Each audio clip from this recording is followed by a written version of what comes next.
Yeah, yeah. Yeah, yeah. Yeah. Look, Wrestling 101, classes in session. Pay attention to the teachings, that's from Andrew and Derek. I mean, these guys making a killing with no competition. Dynamic duo better than the Hardy Boys and the Dudley Boys. Everybody make some noise, mess with them, you get destroyed. They cannot be beat, take a seat. Watch them do they thing on the MIC. Face defeat, they cannot be seen like JC. Oh my goodness, it's a killing spree. Hey guys, this is Frankie Kurtz, wrestling photographer. You're listening to Wrestling IQ 101. Stay tuned. Hey everyone, this is Andrew from Wrestling IQ 101. When I'm not hosting our podcast, I'm usually at collarandelbowbrand.com.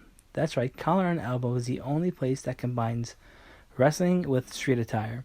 And I know what you're thinking, I want to look fashionable too, and I also want to save 10%. So head over to collarandelbowbrand.com and use the promo code WIQ101 and look fashionable and save some money. And now, on with the show. Hey guys, welcome back to another edition of Wrestling IQ 101. I'm Andrew, and Wrestling IQ 101 can be followed on Facebook, Twitter, and Instagram at Wrestling IQ 101. Plus, you can listen to us right here on YouTube by hitting the subscribe button or on the B Plus Player Network. And today, direct from the comic book pages herself, the superhero Lightning is on Wrestling IQ 101. How's it going? Good. How are you? I'm doing well. You almost sounded like our announcer. You know, I had to watch some footage. I had to get the commentary, spot on. So that was good. You also go by a certain other personas with your wrestling background, and that's Little Mo, Little Brat, the Party Animal, and of course Cheryl Rusa, and yeah, I mean, what a career you've had. But let's start first with the Glow Cruise that's coming up this fall. Yes, that's September 7th through the 13th. Mm-hmm. And we are going to Puerto Vallarta, Cabo San Lucas, and Mazatlan. We're going to have some fun. What we do is we have different events on the ship and with involving all the fans, and then we go out on the shore when we hit the shore, and then we do excursions. Maybe everybody at the beach, or snorkeling, or there's zip line. Some of the places you could do 4-wheel driving.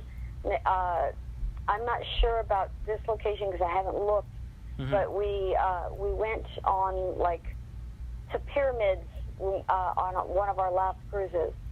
We walked around when we were in the Caribbean. This time we're doing the Mexican Riviera. Yeah, and, it's billed as 7 unforgettable nights, and you have to realize when you were partying with the Glow Girls, how could you ever forget something as fun as that?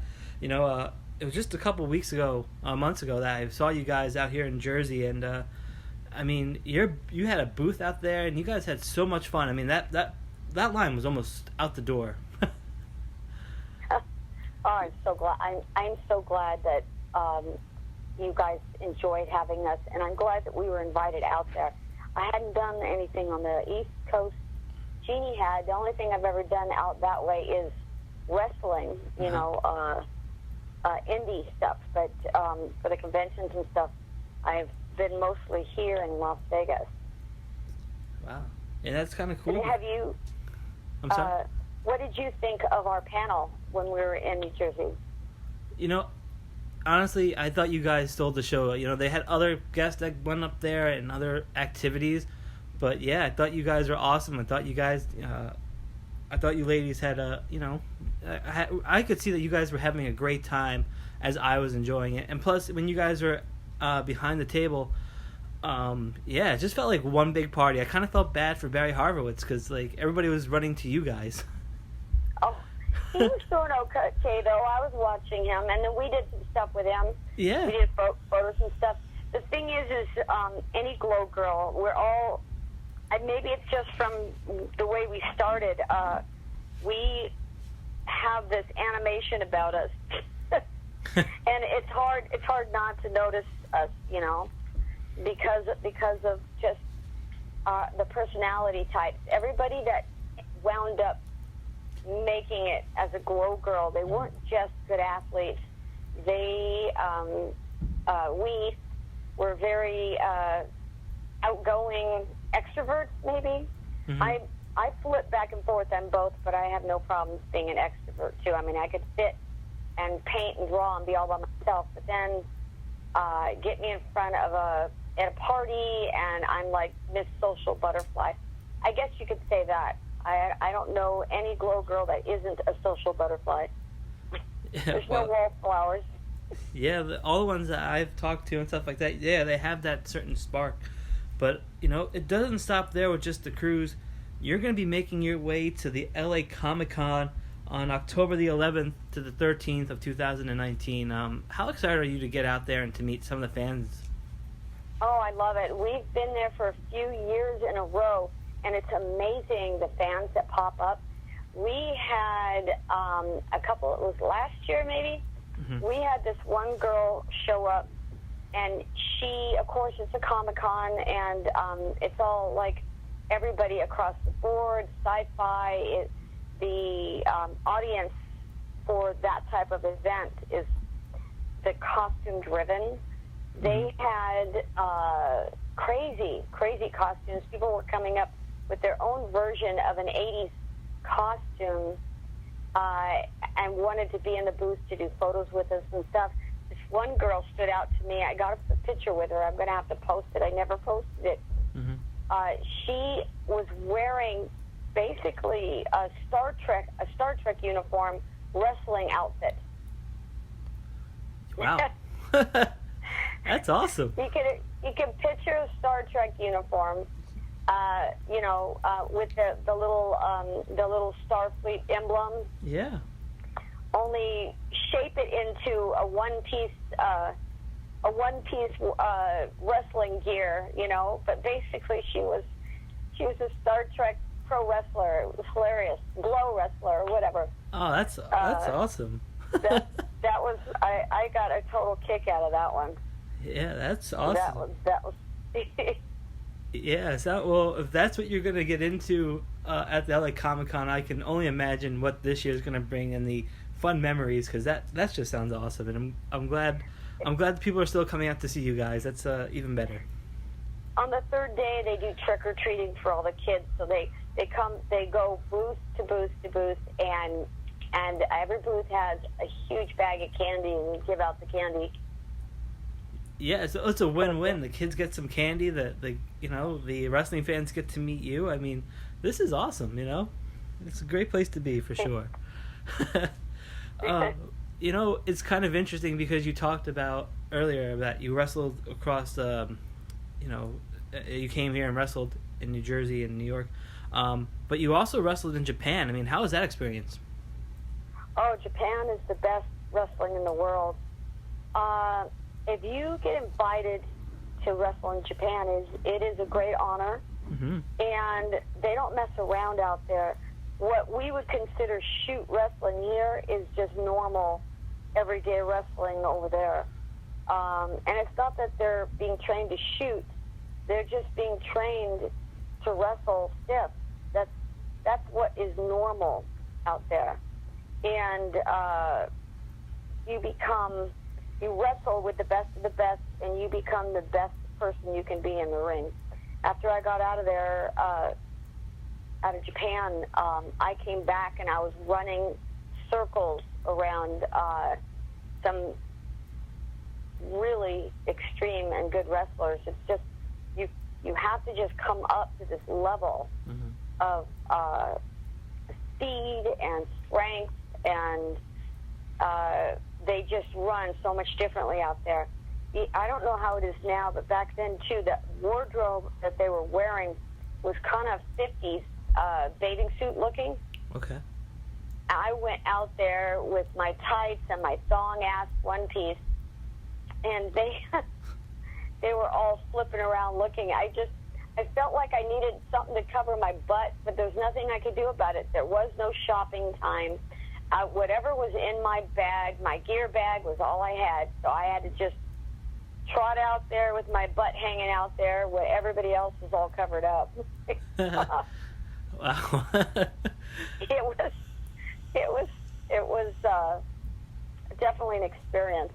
The ropes on the wrestling ring too, they're not padded like they are here. I could feel the cable running through the ropes every time I hit them.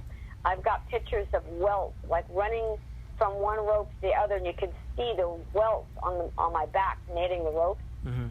In the audience, I didn't understand, because we get driven by the audience cheering and the reactions or boos and cheers. But out there, it sounded like watching a fireworks show. Everybody would say, ooh, ah, and then clapping, like, yeah, that's right. it. Like, it was like what you'd see when you watch a fireworks show, only you hear this huge, full house ooh-ahing and clapping, and you just don't gain energy from that. It's just odd. Mm-hmm.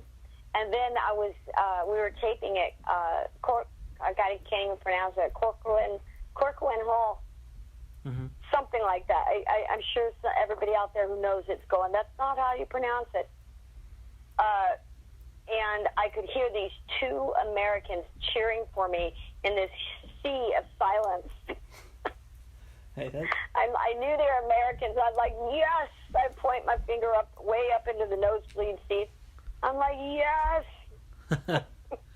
That's cool. But I was feeding off of them. I got some energy from them. I mean, you get used to it, the little oohs and ahs and stuff. Mm-hmm. The flying, rolling moves and how hard you have to hit. The floor of the ring is planks, not your standard ring floor with plywood. This is a thin layer of padding and planks just all the way across the floor. So it does not bend. You have to have weight on you to make that floor bend. It's almost as bad as just getting thrown to an asphalt floor. Yeah. Because it doesn't flex. Wow, The ring doesn't flex. It's like stiff as a board. That old terminology. Yeah, it stiff sounds as a board. Yeah. Oh, I'm sorry. Every time I was used to wrestling in our rings out here. Glow ring was so padded and so cushy. And the ropes were doubly cushed and covered up and padded. When I got into a pro ring, the ropes felt really stiff, not padded, and the floor the same thing. But I loved it. I got so used to it. When I went into Japan, it really was like wrestling on hard ground, or almost like the feel of wrestling in a boxing ring, which I'm sure a lot of pros have felt that. And when I got back from Japan, all the regular pro rings felt like the glow ring, felt like it was over padded and soft as like a pillow. I used to call it the ring was butter. Felt like butter. Really? The ring floor. That's awesome. Because you trained with Mondo Guerrero, right, and Susan Sexton, and how did that prepare you, for Glow and for other promotions outside of Glow in Japan and for other places that you had wrestled? I'm sorry, I didn't quite catch your question. Being trained by Mondo Guerrero and Susan Sexton, how did that prepare you for Glow and then outside of Glow wrestling? All right. Well, Glow, I actually wasn't trained by Mondo. Okay. Mondo was there, and he trained the girls for the pilot.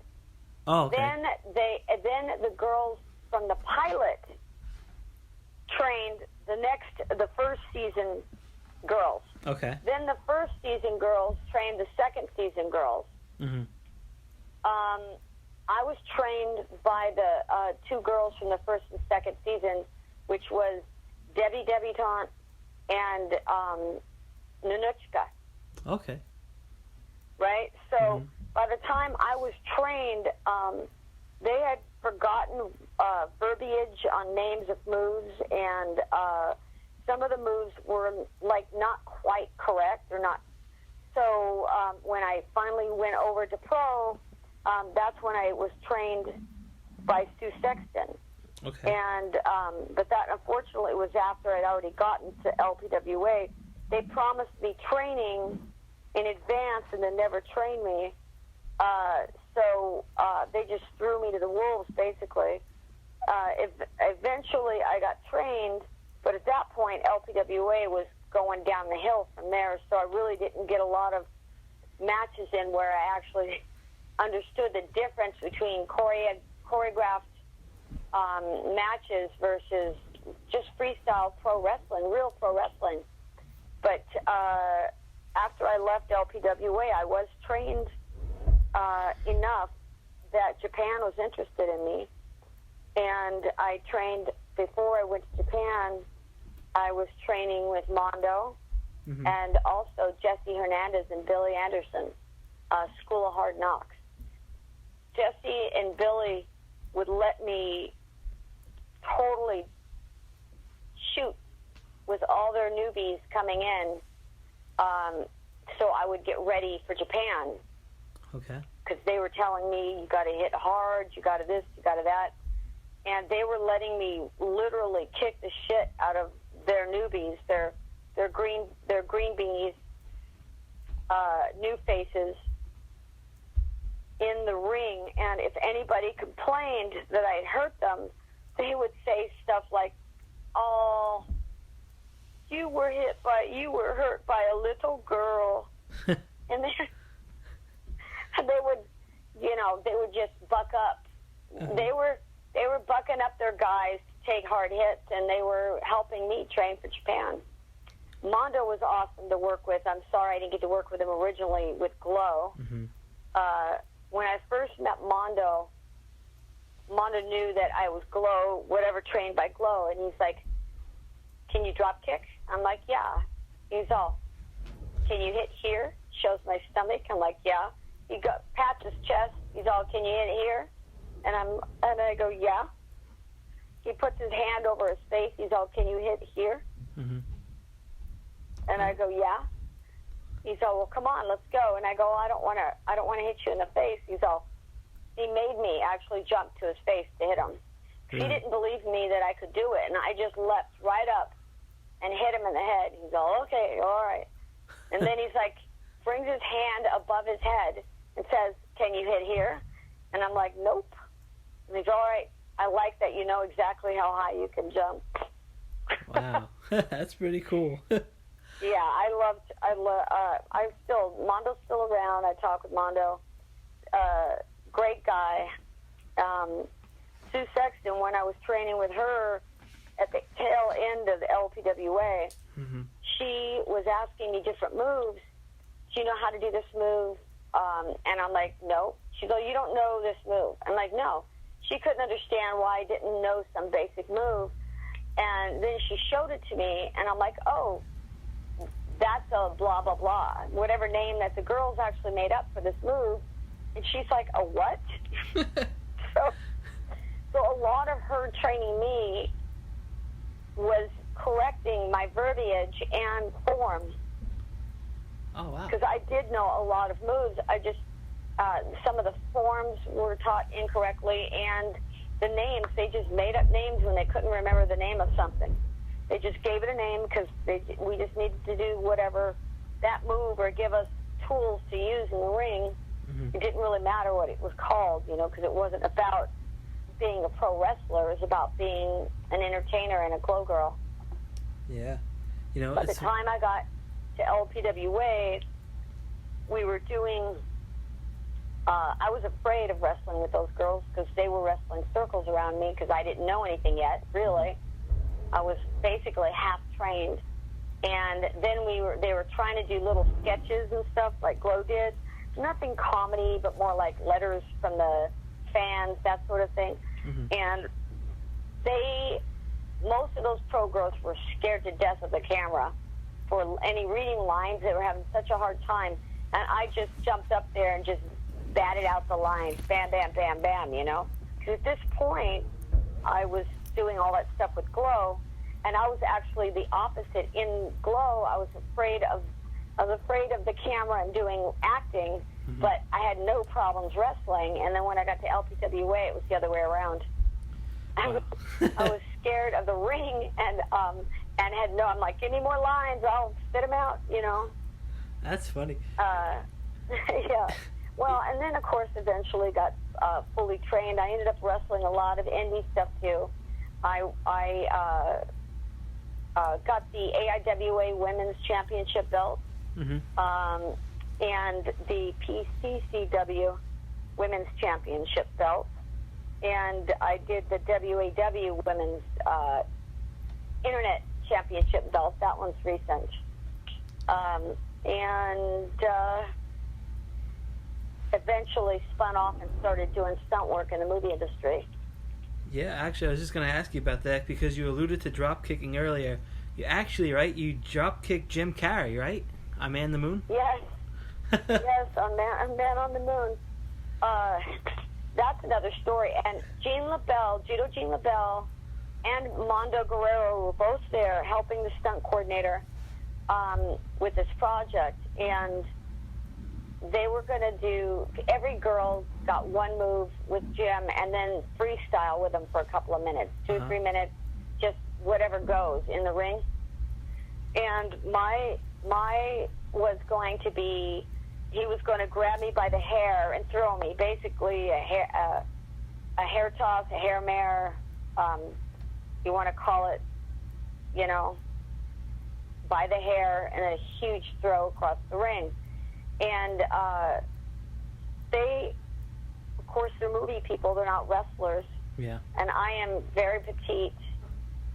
And what they were doing is they would execute and show the move to the, you know, the producers or whoever was standing there, the director, stunt coordinator, Jim Carrey, and me and Mondo, of course, are total pros. He looks at me and gives me that nod you give somebody in the ring. Okay. And we just made this move look so vicious and so big. I just flew. We, you know, went from one side of the ring all the way over to the other in that toss, right? And then I sold it, of course. And they all just got together, and they were in these talking forever, and I'm like, what's going on, you know? They were in these little powwows trying to figure out what to do, and apparently they thought it looked so violent that they didn't want, I don't know what they were thinking, but maybe they thought, you know, it looked too mean, or he was going to hurt me, or I don't know what they were thinking, because I sold it. Maybe they thought I was hurt when I hit the ground. But all of a sudden, I get asked by Gene LaBelle, can you do a drop kick? I'm like, yeah, I can do a drop kick. He said, let me see it. So Mondo's like, okay. Mondo does the chest thing, and I just fly up and drop kick him. No problem, just boom. He said, okay, good. You know, so they decided to switch it to a drop kick. And like I said, I don't know what their little powwow was, but we were going to shoot this thing, and right before we were going to shoot it, Gene LaBelle comes up to me and says, make him feel it. I'm like, okay? Because Jim Carrey didn't want the stunt guy to work for him. He wanted to do it himself. Yeah. You know, take that drop kick. And when Gene LaBelle tells you something, you do it. He starts to walk away, and he turns back to me and says, but don't hurt him. I'm like, okay. Right? So then Carrey comes up, and he has the belt in his hand, and he holds the belt up to me. I'm standing in the turnbuckle, and he says, I'm going to start here, like facing me.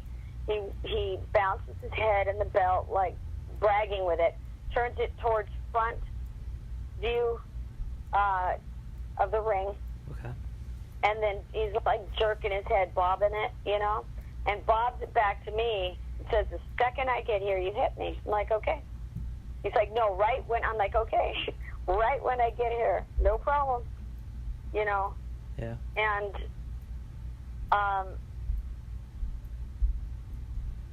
I came up and for the drop kick right when he got there. And there's like multiple ways to drop kick, but what I did was basically a missile drop from the ground, that angle, straight out, landing to your back. You know what that is, right? I've done it off the third rope. Mm-hmm. Yeah, I wish I would have done it off the third rope. But they wanted it from the ground, so I ran up, brought it up high to his chest. This guy was super, super tall. Mm-hmm. For me to turn and reach up to him was hard to do. But I hit him. I just figured I hit him like I did a pro. I wasn't trying to hurt him or hit him hard. I just hit him the way I would hit somebody who knows how to work a match. And that's what I did. And it whiplashed him so hard. He went flying, and then we wrestled around for a couple of minutes. He practically bent my arm and back because he was such a spaz. It's a good thing I know what I'm doing, or I would have had a broken arm. Wow. But I get out of the ring, and they're done. They're done with me.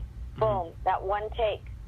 And everybody else was going 2 or 3 times. With me, it was done, one and done. I don't think he wanted to take that hit again. Really? And then when I got out of the ring and I sat down next to another stunt guy, he looks at me, he goes, do you know how hard you hit him? I'm like, what? Wow. And Gene LaBelle came up to me and he's all, good job. Really? Like, okay. I got the thumbs up from Gene. That's all I cared. Yeah. I got the double thumbs up from Gene. But all I could think of is they were looking at my size and his size, and they were underestimating my background, I guess, and learned, you know, that, you know, the small package thing. Yeah. Good things come in small packages. The Mighty Mouse. I used to be called Mighty Mouse in school. In junior high and high school, they called me Mighty Mouse. Really? Oh, yeah. Oh, I used to arm wrestle guys and beat them all the time. My brother used to make bets. Or they wanted to arm wrestle him. You know how boys get challengey with each other? Yeah. They would arm wrestle him, and he'd say, or want to arm wrestle him, and he'd say, you have to arm wrestle my sister first. Really? Yes. And they'd be like, I'm not arm wrestling your sister. And he'd be like, what, you afraid you're going to lose to a girl? They're like, no. I bet you $1 my sister will beat you up, or will beat you. Yeah. Wow. So my brother would make bets with them that I could beat them. And then I would beat them. And then we'd split the cash. See, that's a good brother.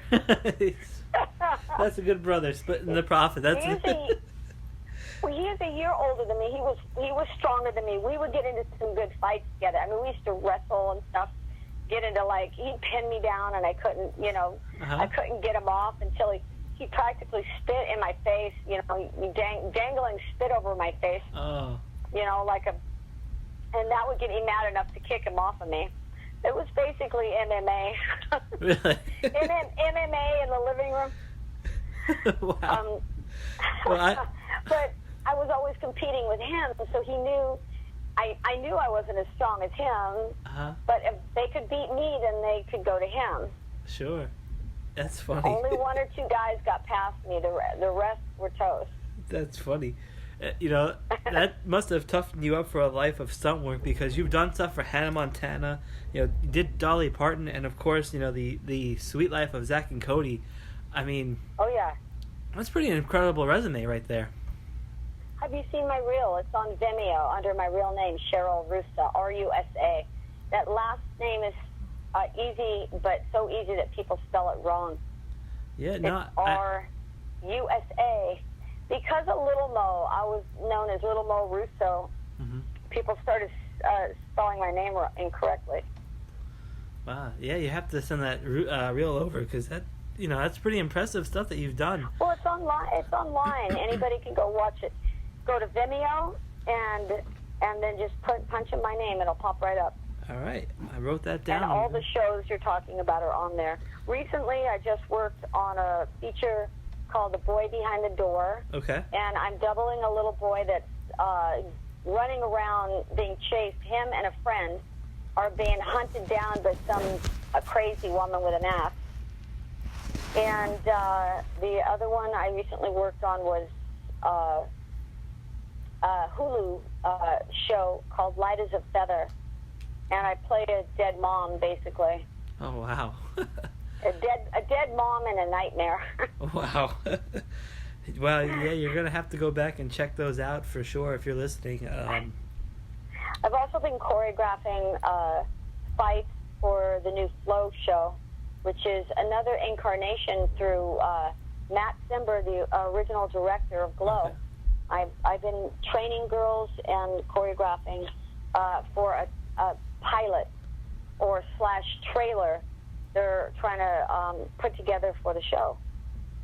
Yeah, that's incredible, and that's awesome that you're getting to do, training. I mean, you're a stunt woman, a model, a professional wrestler. How did rapping come to you? Was that natural? Oh, thank God it was rap. I couldn't sing my way out of a paper sack. Really? I've always been a great athlete, and I've had great timing. I used to play the drums. It's also great timing. Dancing, not so good. You can see that in all the Glow stuff. I'm basically stepping left to right or bouncing left to right. I look kind of odd in some of the spots, but I was on time. And my talking / lightning, you hear me doing my rap. I'm basically yelling in time. I'll never fall for a bad guy.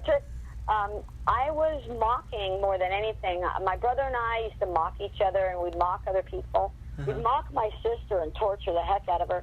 She'd say something, and we'd both repeat it, and she'd tell us to stop. We'd say stop, knock it off, knock it off.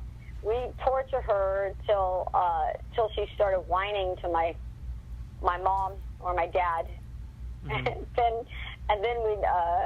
we'd start laughing. We'd wait till she got really mad, and then we'd laugh. Really? We might as well have been twins. We were That's funny. Two total Dennis the Menaces, big time. Wow, it must have been fun growing up there. Yeah. Well, I actually had problems when I was growing up. Other than that, I did have a good time growing up. But from 7 to 9, I was actually in a body cast for 2 years. Wow. And had 4 hip surgeries. The doctors told my parents I would be crippled by the time I hit my late teens, and that I should be trained to be a secretary or maybe a receptionist. They told them that. Wow, that's crazy. So that's basically one of the reasons why I was so super strong, because for 2 years I had this huge cast on both my legs with kind of spread eagle with a bar going across, and it went up to my ribs. And I was either on my stomach or my back, and the only way to get around was dragging myself. I'd grab the furniture legs and pull myself through the house. So my legs were just stuck in that position with that heavy cast, and I have to use my arms for everything. So when I got out of that cast, I was like Mighty Mouse. I had this strength, this upper body training strength for 2 years. Wow, I mean, that's absolutely remarkable. There's your lemonade out of lemons. Yeah, I mean, thank God you're okay today, and wow, that's a remarkable story, and I'm glad that you didn't just settle for being a secretary, and that you actually went out and did some amazing stuff. That's pretty cool. Yeah, it's awesome. Yeah, it's an awesome 360 from that. It's pretty incredible because too.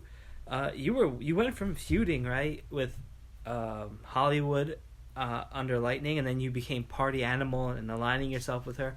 How was it, making that transition from feud to friendship?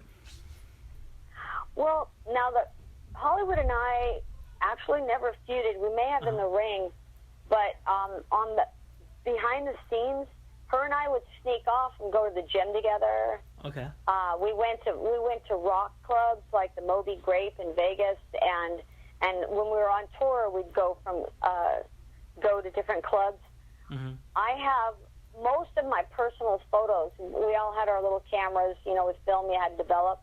Yeah. I was,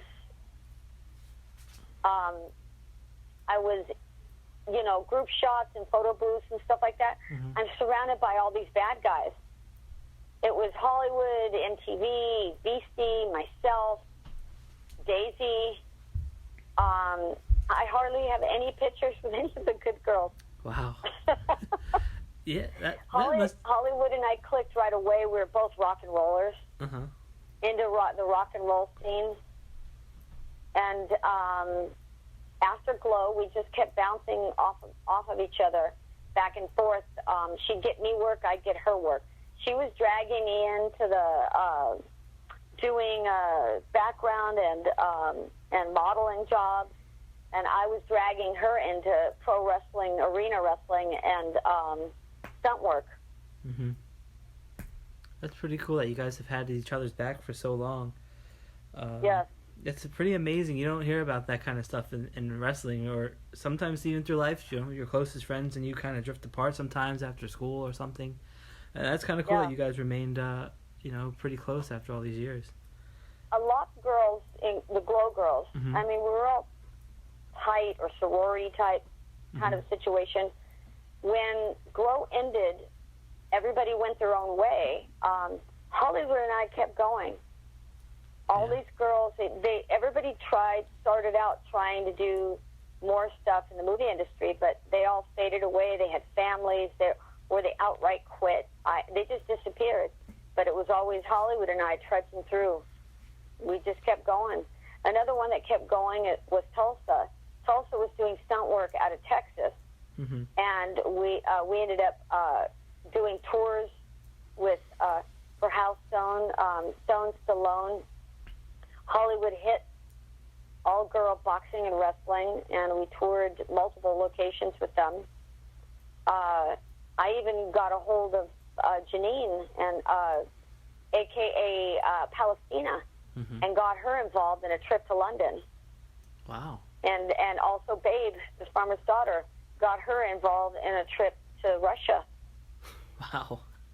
That's pretty cool. But through that whole thing, through that whole time, Mm-hmm. movie jobs, modeling jobs, acting, stunts, wrestling, it's always been Hollywood and I through that whole time.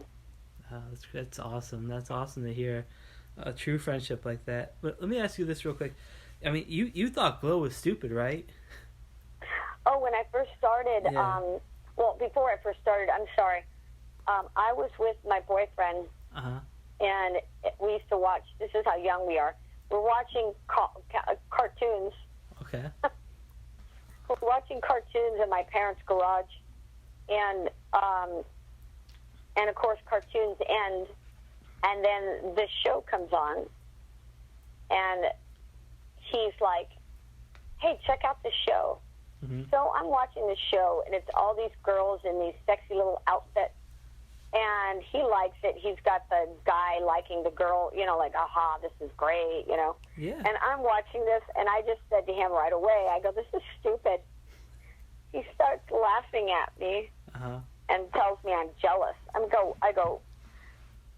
At first I said, what? When he started laughing at me, and then he said, you're just jealous. And I said, no, I'm not. He's, oh, yeah, you are. I'm like, uh-uh. And he's like, uh-huh. And then we went back and forth, almost like a brother and sister. Uh-uh, uh-huh. He just pissed me off so bad. He was laughing, and I, punched him or whatever, and he's still laughing. A week later, the show comes back on again, and I'm thinking to myself, okay, I'm going to try to watch this stupid show because he likes it. So now I'm really, trying to watch the show this time. Mm-hmm. So I'm watching the show, and I'm looking at the wrestling and the moves. I'm such a tomboy. I'm looking at this stuff, and I know I can do it. Mm-hmm. I'm strong as an ox. I'm totally coordinated. I used to get A's in PE without blinking, you know. I wouldn't even, you know how you get demerits in PE when you don't dress? Mm-hmm. You know, I wouldn't dress for PE, and I'd get all the little demerits, but I'd still end up with an A in PE. Really? I'd ditch PE days. I'd still get an A in PE. Anyway, and I thought to myself, like any natural athlete, you look at something and you're like, I'm thinking I can do that. And I said it out loud. I go, I can do that. He starts laughing at me again. I'm like, what? He's all, they kick your ass. I'm like, nuh-uh. Wait, is that what I said the first time? I may have gotten confused. The first time, he said, you're just jealous they're on TV and you're not. Mm-hmm. The second week is when he said they kick your ass. Oh, yeah. Same end of the conversation, though. It was, so he got me so freaking angry. And the end of that show, they actually were running a tag, and a lot of my group, 3 and 4, a bunch of the season 3 and 4 girls had seen that tag on the back end of the show. If you think you've got the stuff to be a glow girl, send your contact us through this address. And I just sent a photo and faked a resume and mailed it to them, and then they called me. Wow, that's amazing. Yeah, amazing. but I still had to make the grade. I saw them 2 or 3 times in L.A. For different things, and then I ended up in Vegas, 1987, Labor Day. Wow, that's incredible. The evening of Labor Day, or the late afternoon Labor Day, 87, and I was there. There must have been 80 girls there. I was trying to do a head count. It was hard to count. Really? And the next day, after whatever they had to say, there was girls gone, even before they even set foot in the ring. There must have been, a dozen girls disappeared. And then the next day, basically you were on this long paid audition, and every day girls just started getting picked off right and left. Then it started getting into the heavier stuff, and then girls were getting picked off with major injuries. This one broke her collarbone, this one broke her arm, this one blew out a knee, this one it got whiplash and concussion so bad she didn't want to come back. And eventually they narrowed down to whoever could take it, because we were basically, it takes a good 3 years, I think, to make a really decent wrestler. And that's probably training 3 or 4 days a week, 2 to 3 hours a night. We were training 8 hours a day, 6 days a week. They were basically doing a condensed, learn this now, sink or swim, basically. We were thrown into the deep end of the pool, and you either sank or you swam. And the girls that made it were the ones that were strong enough to get past their rush training. We had 3 months basically to cram in 3 years worth of training. Wow, that's crazy. Oh, wow, that's a great story, and it's awesome to see that everything from thinking that it was stupid to a successful career in wrestling and acting and stunt work. It's amazing to see how all this has come full circle for you. But if people want to come see you, right, they can come on the Glow Cruise on September 7th to the 13th, right? Oh, we would love to have you come to the cruise. That would be awesome. Look, and if you're planning a vacation or think you want to do a vacation, and come out and have fun with us. We'll have this, I don't know, kind of like a pack. We're a pack is what we'll be. Yeah. And kind of like nostalgic for us anyway. You'll join the Glow Pack and come out and have a good time. Sure, yeah, it sounds like a blast. Where can people reach you on social media, or if they want to see some of your work and stuff like that? Well, I've got my Vimeo, my stunt reel on Vimeo, Vimeo. Don't mark my word. I think that's the correct spelling. And it's under my real name, Cheryl, Cheryl, Rusa, which is R-U-S-A. You know what country you live in, you can remember my last name. And Facebook, I'm at Cheryl Lightning Rusa. I'm also on Instagram and Twitter, and I think it's Glow Lightning or Cheryl Rusa, Glow Lightning on those two. It won't be too hard to figure out. And just to say that my last name, R-U-S-A, it's very rare, and as far as I can tell, I'm the only me in the whole world. Oh, wow. So if you can't look me up and find 50 Cheryl Rusas. There's only one, and that's me. Yeah, that's the way to be. Just be one of one. Mm-hmm. I find it oddly scary and kind of cool at the same time. Yeah, it is pretty cool. Also, guys, if you want some good matches to check up, there's you versus Judy Martin, the Beast. Of course, you've had some matches teaming up with Thunderbolt and Godiva, wrestling Godiva and MTV. There's some JWP stuff out there I've seen before, and I also sell. You can contact me. I have a P.O. Box 11311, Burbank, California, 91510. Again, P.O. Box 11311, Burbank, California, 91510. Just, write a letter and see, if you have any interest in anything, I can tell you where all the rest of the stuff is, or to contact me definitely through Messenger. Through Messenger, I think I'm Cheryl Lightning Rusa. There's also Cheryl Rusa, but Cheryl Rusa, I have page is strictly stunt work, so I try to limit that. People try to join me or be my friend on Cheryl Rusa, unless it's movie industry related. I don't even think I have my family on that one. Wow. Cheryl Lightning Rusa and Cheryl Rusa. That's the only way. It helps me separate when, so I don't lose work. Because sometimes people get a hold of you through an obscure route, and then you read it. Like I've lost interviews